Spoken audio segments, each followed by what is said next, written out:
ديالي كي صبحتوا لاباس عليكم.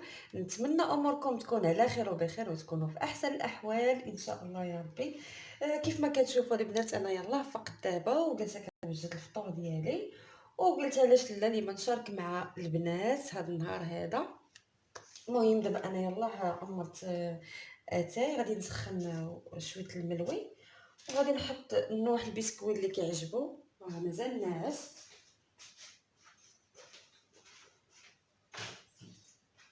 وغادي نسخن هاد جوج مليويات اللي كاينين هنا، حطيت ليهم الفرماج وشويه زبده والكونفيتير.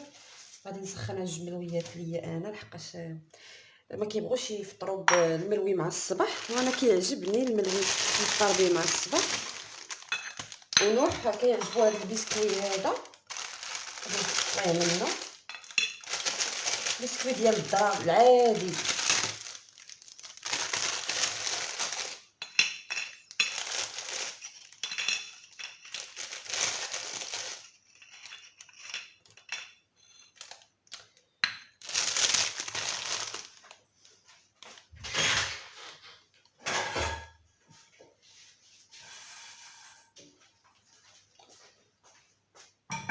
دابا غادي ندير لهم واحد شويه ديال الاومليت.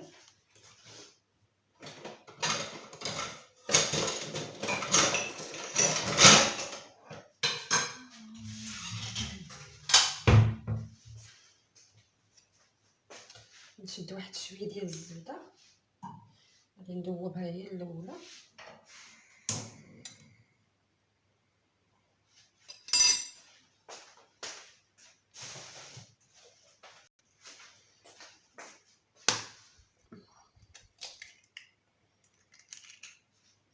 راكم عارفين الدراري الصغار ما كيبغيو يفطروا، المهم انا كنحاول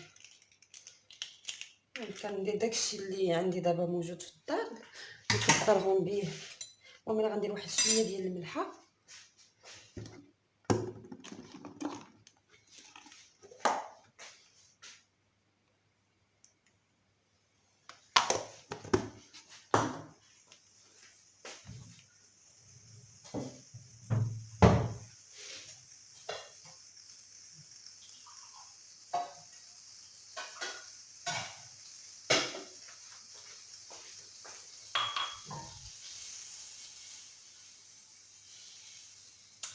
حتى الاومليت ديال زيت البلديه كتجي زوينه ساهله. المهم انا غادي غير نقول لكم كنزيدها شويه ديال الحليب، هانتوما كتجي زوينه هاد الاومليت هادي بشويه ديال الحليب كتجي رطبه كيبغيوها الدراري. غادي ندير شويه ديال الزيت، شي شويه ماشي بزاف، صافي طرب هادشي.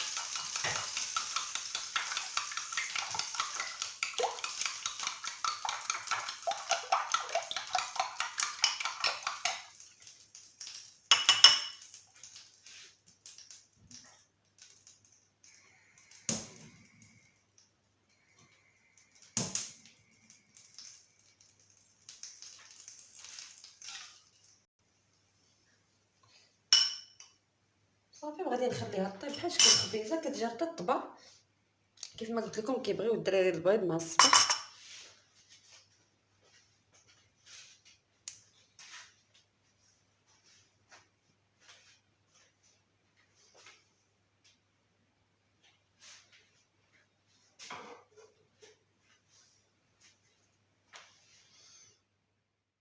البنات الاومليت ديالي كتجي منفوخه لحقاش فيها الحليب وكتجي رطبه بزاف. واللي عنده لا كريم فريش في الدار يدير لا كريم فريش عوض الحليب، راه كتجي لذيذه هاد الاومليت وكيبغيوها الوليدات بهاد الطريقه هذه. المهم اللي عنده الفرماج يديروه من الفوق والفرماج الاحمر انا غادي ندير عليه غير شويه ديال الكمون بحال هكا صافي.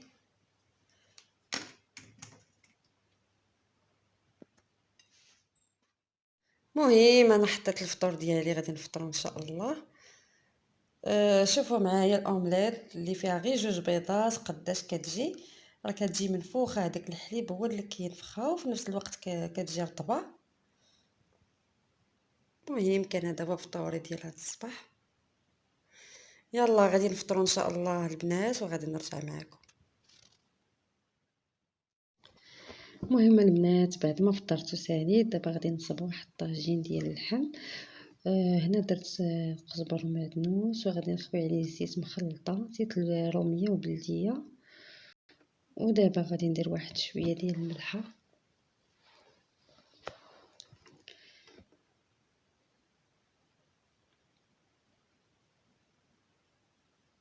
من بعد دابا غادي ندير العطريه، غادي ندير الابزار،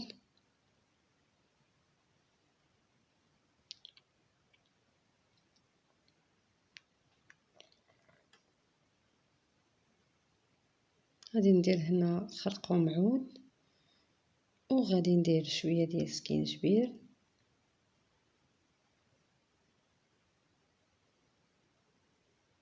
اللي عنده مطيشه الحك يحاول يدير واحد شويه حتى هي كتجي زوينه كتخطر المرقه. دابا انا غادي نشلط غير مطيشه وحده. المهم البنات صراحه الله انا ما بقيتش بغيت ندير هاد الروتينات، راكم عارفين الضجه ديال هاد الروتينات اش كيقولوا عليهم، ولكن انا كنقول مع راسي انا ما كندير شي حاجه اللي فيها العيب، كندير غير الحاجه اللي غيستافد منها البنادم. وكاين بزاف ديال القنوات اللي محترمين كيديروا روتينات زوينين، ما بينهم مطبخ حنان ام وصال واللي انا متتبعه ديالها، ومطبخ خوخه، والبساطه مع سلمى البنت اللي كدير روتينات اللي في المستوى وكيستافد منهم الانسان. روتينات ديالها كلهم محترمين زعما. ايوا الله يهدي ما خلق وصافي. المهم اللي باغي شي حاجه راه غادي يقلب عليها زعما، راه كلشي باين وواضح. الله يهدي ما خلق وصافي. المهم البنات كيف ما قلت لكم كاينين قنوات اللي محترمين روسهم وعندهم محتوى في القناه ديالهم، يعني كيوريك الطبخ ويوريك بزاف د الحوايج. وهاد القنوات اللي بانوا اللي دايرين ضجه دابا وبغاو يوسخوا السمعه ديال، يعني يوسخوا السمعه ديال هاد القنوات هادو. كنقول لهم حسبي الله ونعم الوكيل، هادشي اللي غنقول لكم والله يهدي ما خلق وصافي. المهم هنا عندي البصله وفلفله وعندي بطاطا. دابا هادشي غيتشحر مزيان، عاد غندير داك الخضيره. وقبل البنات راني نسيت الثومه، غادي ندير واحد الطريز ديال الثومه صافي، ومن بعد غادي نروي ونخليه يطيب.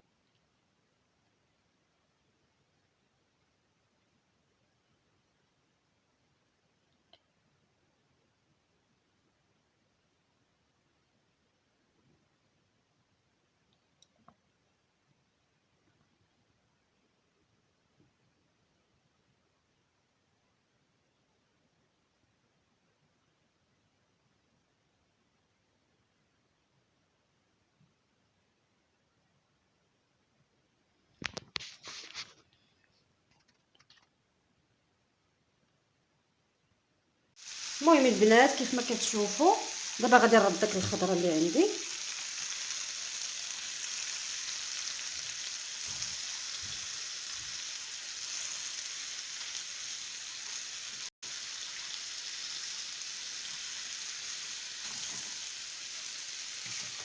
وقيلا كثرت البصله، غادي نحاول نقص منها. صافي غادي نستف هاد الطيطه.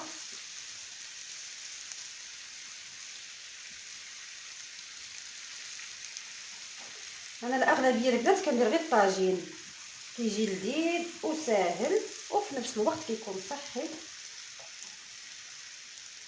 وضروري من البطاطا الوليدات.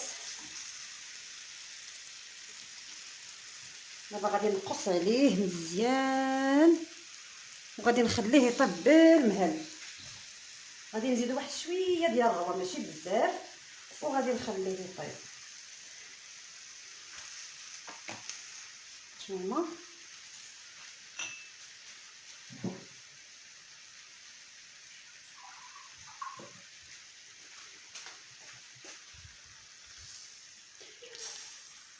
ديروا فيه شويه ديال مطيشه الحك، انا ما بقاتش عندي مطيشه الحك. المهم غادي نخليه يطيب وغادي نرجعوا نتلاقاو باش غادي ندير معكم واحد الوصفه اللي غزاله كتليق الزكام الكبير والصغير ان شاء الله. يلا خليتكم على خير. بعد ما تغدينا وسالينا غسلت دوك الماعن ودابا رجعت باش غادي نشارك معكم الوصفه اللي قلت لكم عليها، الوصفه اللي كتليق للبرد والكحه كيف ما كتعرفوا حنا في فصل الشتاء وكتليق لسيلان الانف. علاش كنهضر البنات؟ كنهضر على البصله الحمراء. البصله الحمراء اللي فوائدها كثيره كثيره بزاف، وبزاف ديال الناس اللي ما كيعرفوش بالحق ديالها. المهم هاد الوصفه اللي غنعطيكم انا دابا راه كديرها ماما وهي اللي وراتها لي، كيديروها بزاف ديال الناس. هذه البصله الحمراء كلشي الناس اللي كيستعملوها الناس ديال زمان هما اللي كيعرفوا بحقها، حنا ما كنعرفوش بالحق ديالها الصراحه. المهم كيف ما قلت لكم كتليق حتى الحساسيه هاد الوصفه هذه. المهم البصله الحمراء راها اونتي بيوتيك، غير حنا ما كنعرفوش بالحق ديالها. عندها فوائد كثيره كثيره بزاف على الذات ديالنا. المهم غادي ندوزو على بركه الله وغادي نوريكم الوصفه شنو فيها. غادي نشد هاد البصله هذه وغادي نقيها.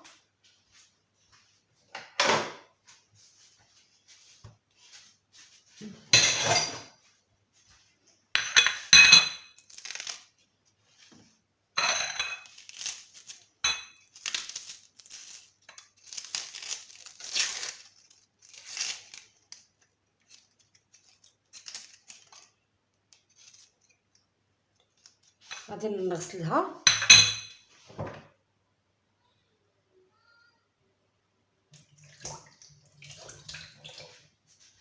غادي نشد واحد الكاسرونه وغادي نشلضها بحال هكا.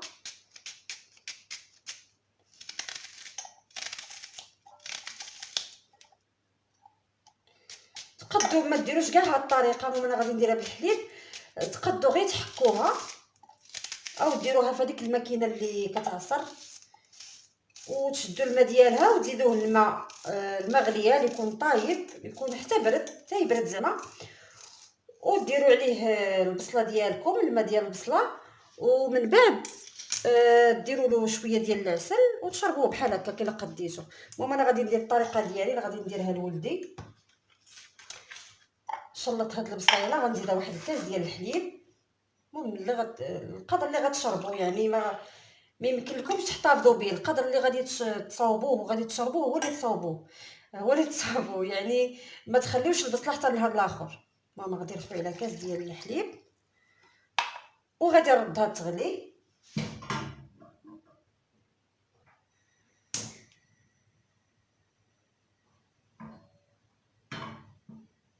هكا وما غادي نقرب لكم الكاميرا باش تشوفوا. نتوما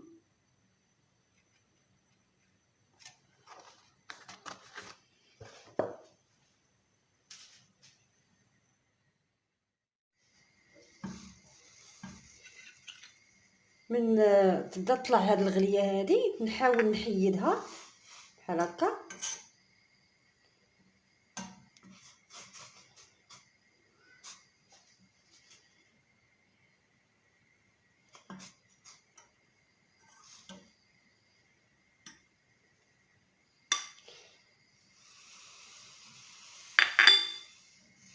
نحيد هاد الكسكوشه هادي اللي كتطلع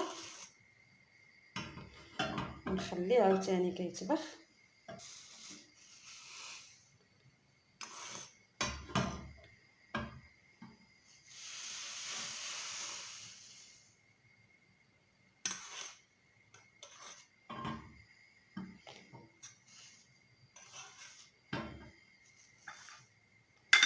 نتوما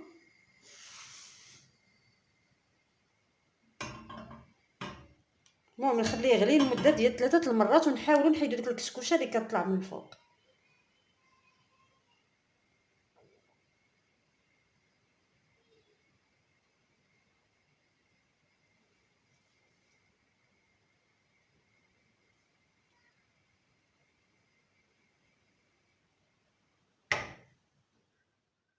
البنات دابا غادي نطحنها.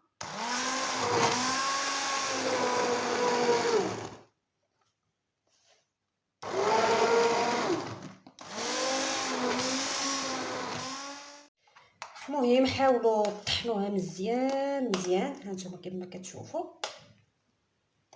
طحنتها مزيان، خويوها بشي كاس بحال هكا.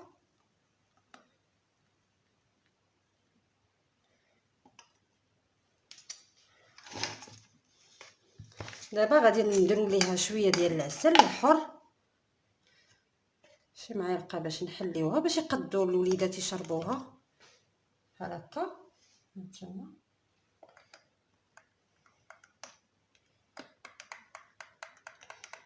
حتى يدفى حتى يبرد زعما عاد نشربوه، ما نشربوش هكا سخون.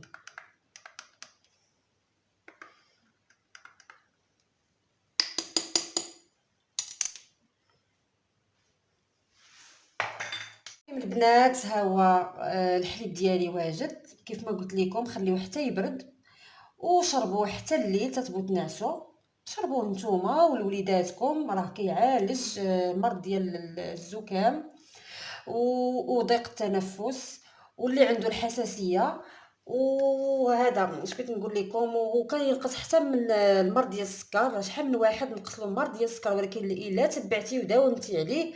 المهم اش بغيت نقول لكم، راه اونتي بيوتيك البنات. هاد الدواء هذا، راه البصله الحمراء عندها فوائد كثيره كثيره كثيره بزاف، وما كنعرفوش كيف قلت لكم الحق ديالها. والدينا اللي كيعرفوا بحق هاد الحويجات اللي كيديروا. وحتى هذا بغيت نقول لكم، حتى هاد الجلفه ديالها البنات هذه اللي كتبقى، الله يحفظ لك عندكم شي دماره بحال هكا، تقدروا تشويوها فوق البوطه وتحطوها على ديك الحبوبه بحال هكا، تخليوها واحد شويه وغتشوفوا الفرق اشنو غيوقع. راه داك الساعه كتحيد لكم، يعني راه سبحان الله داكشي اللي فيه داك الميته وداكشي كتخرج. والله العظيم البنات راه بالتجريب. كنتمنى البنات انكم تستافدوا من هذه الوصفه هذه، راها زوينه، وحاولوا ديروها لوليداتكم وديروها حتى نتوما. راها غزاله وافيكاس البنات. المهم نتمنى نكون خفيفه على قلبكم كيف ما ديما البنات، وغادي نقول لكم بسلامه، تهلاو ليا في راسكم حتى نتلاقاو ان شاء الله فيديو ناجي. يلا خليتكم على خير.